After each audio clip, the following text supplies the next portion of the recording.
Hormanglar ey bolalar, hormanglar. Kecha deydi o'g'ilga kirdi. Ay, ishlayapsizlar? Ha, bo'l, ishlayvering. Kim bo'sh ekan? Kim bo'sh? Ishlar emas, yaxshi. Bop, o'zim qilaman. Bo'shmi desiz aka? Qarang. Molim bor shu desiz. Kecha o'g'ilga kirsam, sulay qopti.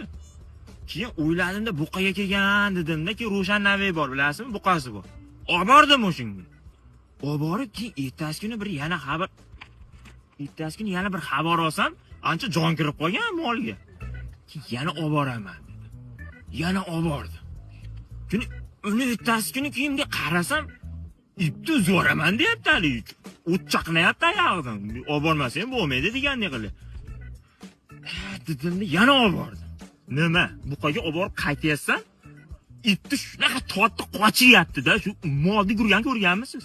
Parashyutda sakraysiz, oyoqni ol. Ariqqa tashlayapti, o'zini shunaqa. Kimga qarasa shunaqa suv ichyapti. U chanqagan ekan u.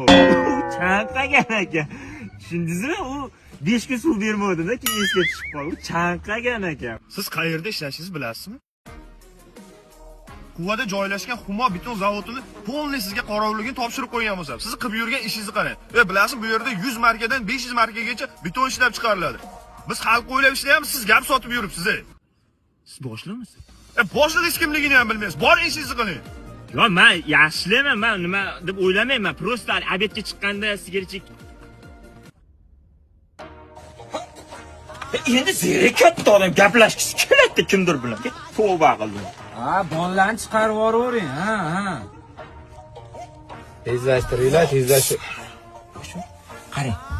Kecha deyim molxonaga kiribman. Sigir sulayib qopti. Bang.